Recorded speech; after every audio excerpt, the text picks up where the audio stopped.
कोई मेरे दिल दा हाल न जाने। अनम तारिक, किस्त नंबर 8। आज इस वाक़े को 6 दिन हो गए थे, पर माहीन हॉस्पिटल नहीं आई थी। असद ने कितनी बार ज़ैनब का नंबर ट्राई किया, पर उसका नंबर बंद जा रहा होता या फिर वो फ़ोन काट देती। माहीन का फ़ोन तो असद के पास ही था। उसे समझ में नहीं आ रहा था कि वो माहीन से किस तरह राब्ता करे, जबकि वो ये भी नहीं जानता था कि माहीन का रिएक्शन क्या होगा। शाम के 4 बज रहे थे। वो हॉस्पिटल से जल्दी फारिग होकर निकला था। उसे डॉक्टर असफर के सिलसिले में अपने दोस्त से मिलना जाना था। जब किसी लड़की की आवाज पर उसने मुड़कर देखा तो ज़ैनब उसे पुकार रही थी। असद को खुशगवार सी हैरत ने आन घेरा। भाई, ये माही ने दिया है। सलाम दुआ के बाद उसने माहीन का रिजाइन लेटर असद को थमाया, जिसे असद ने पढ़े बगैर ही फाड़ दिया था। माहीन के रिजाइन के बारे में यकीनन खान उसे बता चुका था। मुझे तुमसे ये उम्मीद नहीं थी, वो अफसोस से बोला। ज़ैनब सर झुकाए शर्मिंदा सी खड़ी थी। असद की बात पर हैरत से उसे देखने लगी। असद ने कुछ कहने के लिए लबवा किए, फिर रुक गया। आसपास खड़े लोग गर्दनें मोड़कर उन्हें देख रहे थे। असद को अजीब लगा। चलो कैफे चलते हैं, मुझे बात करनी है तुमसे। आराम से बैठकर बात करते हैं, असद ज़ैनब से कहता गाड़ी में बैठ गया। भाई भी कहती हो और ट्रस्ट भी नहीं कर रही। ज़ैनब की झिझक देखकर असद ने तंजिया कहा तो वो दरवाजा खोलकर बैठ गई। हल्की फुल्की बातें करता वो ज़ैनब को काफी हद तक नॉर्मल कर चुका था। उसने गाड़ी कैफे के बाहर रोकी। वेटर को ऑर्डर देकर वो फिर ज़ैनब की तरफ मुतवज्जे हुआ। हाँ, तो क्या कह रही थी तुम? आप माही को लाइक करते हैं? उसने राजदाना अंदाज में पूछा। असद की बातों से उसने अंदाजा लगाया था कि असद भी माहीन को पसंद करता है। हाँ, असद ने 1 सेकंड से पहले जवाब दिया था। तो फिर आप इतने रिलैक्स क्यों बैठे हैं? इधर अब्बा माही की शादी अमजद से करवाने की तैयारियां कर रहे हैं, बल्कि अब तक करवा भी चुके होते, अगर वो अमजद उस दिन का घर से गायब ना होता। ज़ैनब ने उसे डराना चाहा, जबकि दूसरी तरफ अपनी बात का उल्टा असर देखकर उसकी पेशानी पर बल पड़े थे। आप यहाँ पर बैठकर मुस्कुराते रहें और इधर अमजद के आते ही अब्बा ने उसका निकाह पढ़वा देना है। उनका ऑर्डर आ चुका था। ज़ैनब मक्के किनारे पर उंगली फेरती चिढ़कर बोली, डोंट वरी, जब तक मेरी और माही की शादी नहीं होगी वो वापस नहीं आएगा। कुर्सी की पुष्ट से टेक लगाता वो रिलैक्स होकर बैठता दिलकशी से मुस्कुराया था। मतलब आपने उसे? उसकी आंखों की चमक और लबों पर खिलती मुस्कुराहट देखकर ज़ैनब हैरत से उसे देखने लगी, फिर कुछ सोचकर मुस्कुरा दी। तुम सुनाओ, मुस्तकबिल की इंजीनियर साहिबा, क्या हो रहा है आजकल? वो उसे छेड़ने वाले अंदाज में बोला। कुछ खास नहीं, बस डॉक्टर साहबा का मूड ठीक करने की कोशिश कर रही हूँ आजकल। वो भी उसी के अंदाज में बोली तो वो हंस दिया। इतना खास काम कर रही हो और कह रही हो कि कुछ खास नहीं कर रही? वो शरारत से बोला तो उसकी बात का मतलब समझती मुस्कुराने लगी। अब मैं चलती हूँ, देर बहुत हो गई है। कॉफी का खाली मग टेबल पर रखती वो उठ खड़ी हुई। मैं ड्रॉप कर दूं? असद ने ऑफर की, पर उसकी बात पर ज़ैनब ने अपने दोनों हाथ उसके सामने जोड़ दिए। जिस अंदाज में उसने हाथ जोड़े थे, असद को हंसी आ गई, लेकिन वो जब्त कर गया। ओके फाइन, क्या मैं उम्मीद रखूं कि कल आप डॉक्टर साहबा को हॉस्पिटल भेज देंगी? असद के सवाल पर उसने सर हिलाया, फिर कुछ याद आने पर पलटकर वापस आई। सुबह तो मैं उसे भेज दूंगी, पर उसके बाद भी वो आती रहेगी, इस बात की श्योरिटी मैं आपको नहीं दे सकती। वो कंधे उचकाकर बोली। Okay done. असद ने थम्स अप का इशारा किया तो वो मुस्कुरा दी। है बडी, तुम पाकिस्तान कब आए? ज़ैनब के जाने के बाद वो काफी देर तक हारिस का इंतजार करता रहा। थककर जब वो उठकर जाने लगा तो हारिस वहाँ आ गया। वो उसका पुराना दोस्त था और पुलिस में था। वो दोनों काफी अरसे बाद मिल रहे थे। कुछ देर इधर उधर की बातें करने के बाद वो उससे डॉक्टर असफर के बारे में डिस्कस करने लगा। माहीन ज़ैनब के फोर्स करने पर हॉस्पिटल आ तो गई थी, मगर असद का सामना करने से बच रही थी। सुबह हॉस्पिटल आकर जब उसने अपना शेड्यूल चेक किया तो इस पूरे वीक में 3 दिन उसकी असद के साथ ड्यूटी थी। डॉक्टर हुनैन की सहकर उसने अपना ड्यूटी शेड्यूल चेंज करवा लिया था। डॉक्टर माहीन बहुत अफसोस हुआ आपकी नानू की डेथ का सुनकर। सारा दिन उसका असद से सामना नहीं हुआ था। अब घर जाने वाली थी जब डॉक्टर वर्दा ने अफसोरदा लहजे में कहा तो उसे हैरत हुई। उससे पहले वो कुछ बोलती, असद उन तक आया था। मेरे ख्याल में ये एक हॉस्पिटल है, कोई पिकनिक पॉइंट नहीं जो आप इस तरह खड़ी बातें कर रही हैं। वो सख्त लहजे में बोला। उसी सख्त लहजे में जो वो डॉक्टर्स या स्टाफ के गलती करने पर अपनाता था। डॉक्टर वर्दा, आप वार्ड का चक्कर लगाएं और आप मिस माही, आप ये फाइल लेकर मेरे कैबिन में आए। वो उसके हाथ में थामी नीली फाइल की तरफ इशारा करता, सर्द महरी से कहता वहाँ से चला गया, जबकि वो लब काट कर रह गई। सुबह से उसका सामना करने से कतरा रही थी, मगर कब तक एक ही जगह पर काम करते हुए, बल्कि उसके हॉस्पिटल में काम करते हुए सामना ना हो, बहुत मुश्किल था। गहरा सांस भरकर वो मरे मरे कदमों से उसके कैबिन की तरफ चल दी। सर पे नहीं है मेरे आसमां, किसको सुनाऊं अपनी दास्तां, समझो मुझे तुम है ये बेजुबां, अल्फाज तुम पर भी हैं गिरां, ये जो शायरी की है जुबां, मेरी जिंदगी की है तर्जुमा। सर, यस कम इन सर। सर्द आवाज आई। असद की सर्द आवाज पर माहीन का दिल भड़ाने लगा। जब्त करती वो आहिस्ता से अंदर दाखिल हुई। बैठो, ये फिर इनविटेशन देना पड़ेगा। उसे खड़ा देखकर वो रोखे लहजे में बोला तो वो फौरन बैठ गई। Sir file. उसके सामने फाइल रखकर सर झुकाए बैठ गई। ये फाइल लाने का कहा था मैंने तुम्हें। गुस्से से फाइल टेबल पर पटकता बोला। ना जाने किस बात पर गुस्सा था। सर आपने? क्या मैंने? हाँ, क्या कहा था मैंने? वो उसकी बात काटता काटदार लहजे में बोला। और अब माहीन की बस हो गई थी। इतनी देर से जब्त किए आंसू बहने लगे। सिर्फ इसीलिए वो यहाँ दोबारा नहीं आना चाहती थी। अब वो उसे कमतर और हकीर समझेगा, छोटी छोटी बातों पर उसकी इंसल्ट करेगा। माहीन सिसक उठी। वो जो गर्दन मोड़े दीवार को देख रहा था, उसके सिसकने पर चौंक कर उसे देखा। Oh no shit. उसे रोता देखकर वो तेजी से अपनी जगह से उठा था। Sorry, I am so sorry. मेरा मकसद तुम्हें हर्ट करना नहीं था। Sorry, real very sorry. Asad ने घुटनों के बल बैठकर अपने हाथ कुर्सी के दाएं बाएं टिकाए और उसके भागने का रास्ता बंद किया। आप उठे प्लीज। उसके इस तरह बैठने पर माहीन को झटका लगा। माही, मुझे गुस्सा आ गया था, पर मतलब तुम मुझे किस तरह का इंसान समझ रही हो? उसका आंसू असद को बेचैन कर देते थे। आप उठ जाएं यहाँ से। मुझे लोगों के चेहरे पढ़ने नहीं आते माही, पर मैं तुम्हारा चेहरा पढ़ लेता हूँ। और तुम्हारे चेहरे पर साफ साफ लिखा था कि मैं तुम्हारी मजबूरी का फायदा उठाऊंगा, तुम्हें जिज करूंगा, और यही बात मुझे गुस्सा दिला रही थी। उसकी बात को इग्नोर करता वो नरमी और धीमे लहजे में बोलता उसको साकित कर गया था। माहीन, तुम्हें ऐसा क्यों लगा कि मेरी नजरों में तुम्हारी इज्जत कम हो जाएगी, जबकि मेरी नजरों में तुम्हारी इज्जत मजीद बढ़ गई है? इतने तनावज़दा माहौल के बावजूद इस मुकाम पर पहुंचना जिस मुकाम पर आज तुम खड़ी हो, और इस तरह के माहौल में परवरिश पाने के बावजूद तुम जितना पुरएतमाद और बावकार होना हर किसी के बस की बात नहीं होती। I really appreciate you. वो उसी तरह नरमी से बोलता उसके दिल की इतने दिनों की बेचैनी इस्तराब मिनटों में दूर कर चुका था। वो शख्स खूबसूरत दिल का मालिक था। वो हजारों बल्कि लाखों में एक था। वो पहले दिन से उसे अपने हर अमल से हैरान करता आया था। घर में अक्सर मामा बाबा की लड़ाई रहती तो मुझे लगता था कि मैं दुनिया का वाहिद इंसान हूँ जो इतने टेंशन ज़दा माहौल में रहकर मेडिकल जैसी टफ स्टडी कर रहा हूँ। इस टेंस माहौल से बचने के लिए मैं हॉस्टल शिफ्ट हो गया और फिर वहीं पर मैंने अपनी स्टडी कंप्लीट की। मगर तुम्हारी हिम्मत देखकर मेरा दिल चाह रहा है कि मैं तुम्हें सल्यूट करूं। असद ने धीमी आवाज में कहते हुए 2 उंगलियां माथे तक ले जाकर सल्यूट कर भी दिया, जबकि माहीन शशदर सी बैठी यक तक उसे देख रही थी। वो अभी तक घुटनों के बल ही बैठा हुआ था। हैंडसम होना? माहीन को अपनी जानिब तकता पाकर वो शरारत से गोया हुआ। हाँ नहीं, मेरा मतलब हाँ नहीं। उसके अचानक कहने पर वो बौखला गई। माही के अंदाज पर असद का कह कहा बेसाख्ता था। असद, वो डॉक्टर वर्दा हाथ में कोई फाइल थामे इसके कैबिन के अंदर दाखिल हुई तो वो तेजी से खड़ा हो गया। माहीन भी स्प्रिंग की तरह अपनी जगह से उछली। मुझे पहले दिन से ही शक था कि दाल में कुछ काला है। पहले वो दोनों को हैरत से देखने लगी, फिर शरारत से हंसकर बोली, आप गलत समझ रही हैं, ऐसा कुछ भी नहीं है। वो तो माही हड़बड़ाकर डॉक्टर वर्दा को अपनी सफाई देने लगी। जब असद ने उसकी बात बीच में काट दी, आप बिल्कुल ठीक समझ रही हैं, बिल्कुल ऐसा ही है। वो अपने लफ्जों पर जोर देकर बोला। माहीन होंकों की तरह मुंह खोले उसे देखने लगी। ओहो, वो शरारती अंदाज में कुछ कहने लगी थी।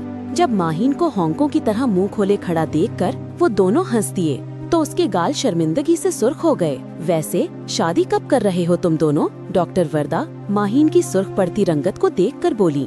असद भी दिलचस्पी से उसी को देख रहा था। इंशाल्लाह बहुत जल्दी आपको कार्ड भिजवाऊंगा, वो मुस्कुराता हुआ बोला।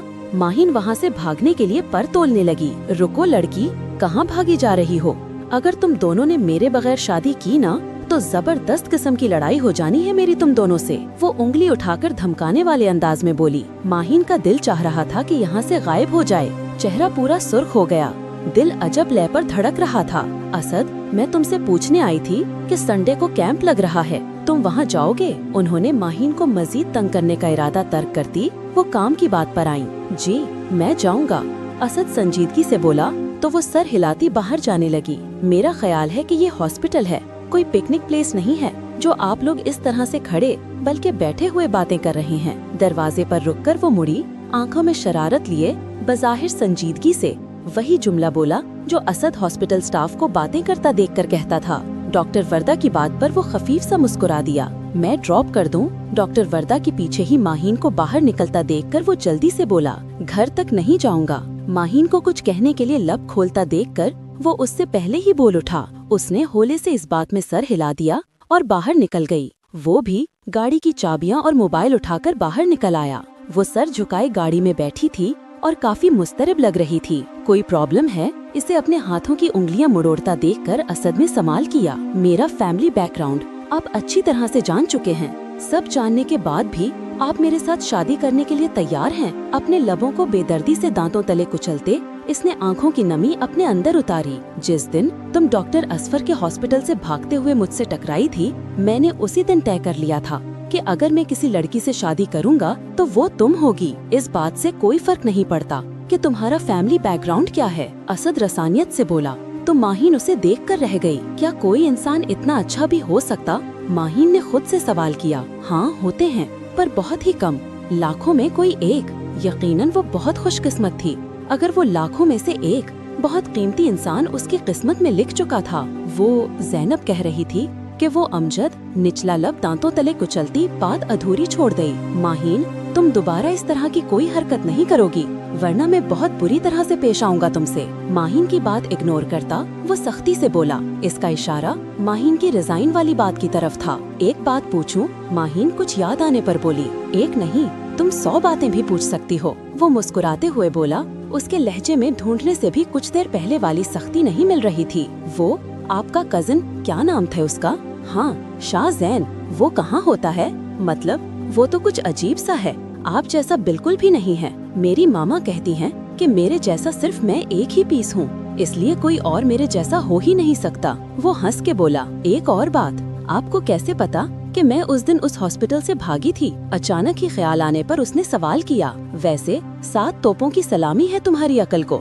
मजाल है जो सारे रास्ते एक भी ढंग की बात की हो। मुझे लगता है कि अब सिर्फ इमरान खान और नवाज शरीफ की लाइफ डिस्कस करना रह गई है, क्योंकि अपने अलावा हम बाकी सबकी लाइफ तो डिस्कस कर ही चुके हैं। मोड़ काट कर गाड़ी रोकता वो जल कर बोला। माहीन पहले हैरत से इसे देखने लगी, फिर उसकी बात का मतलब समझकर मुस्कुराहट दबाती बाहर निकल गई। माही, असद ने उसे आवाज देकर रोका, फिर खुद भी गाड़ी से निकलकर बाहर आया। माहीन ने गर्दन घुमाकर इर्द गिर्द देखा, वहाँ कोई भी नहीं था। ये तुम्हारा फोन? असद ने उसे एक नया फोन दिया। माहीन ने नासमझी से उसकी तरफ देखा। ये उसका फोन नहीं था। तुम्हारा फोन उस दिन मेरी गाड़ी में रह गया था, तो मुझसे गिरकर टूट गया, इसलिए तुम ये रख लो। झूठ सच कहता उसके हाथ में फोन थमाकर वो गाड़ी में बैठ गया। जब तक माहीन गैली के अंदर नहीं गई, वो उसे देखता रहा। असफर ने माहीन के मोबाइल फोन में एक चिप लगाई थी, जिसकी मदद से वो माहीन को ट्रेस कर रहा था। अब इस चिप से असद ने अपनी मर्जी का काम लेना था। ओह, जाने मजीद कितना वक्त लगेगा रास्ता क्लियर होने।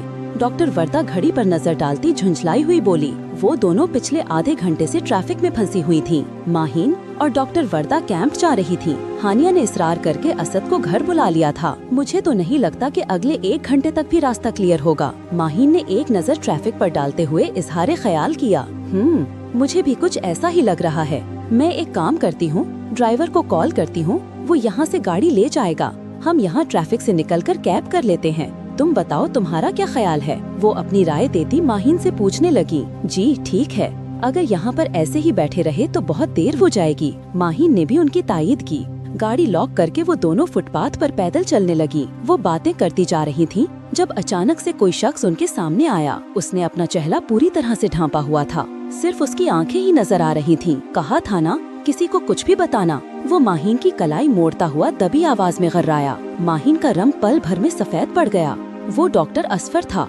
माहीन इसकी आवाज से उसे पहचान गई थी। ओ हेलो मिस्टर, ये क्या बदतमीजी है, छोड़ो इसका बाजू। डॉक्टर वर्दा उसे देखकर गुस्से से बोली, मैंने कुछ नहीं बताया। माहीन की आवाज खौफ से कपकपा गई। इतनी तुम मासूम मत बनो, मैं तुम्हें इतना जलील करूंगा कि किसी को भी अपना ये खूबसूरत चेहरा दिखाने के काबिल नहीं रहोगी। उसने गर्राते हुए माहीन की कमीज का बाजू खींचा तो वो कंधे से लेकर कलाई तक फट गया। बहुत से लोग इर्द गिर्द जमा होकर तमाशा देख रहे थे। माहीन के दिल ने शिद्दत से दुआ की थी कि जमीन फटे और वो उसमें समा जाए।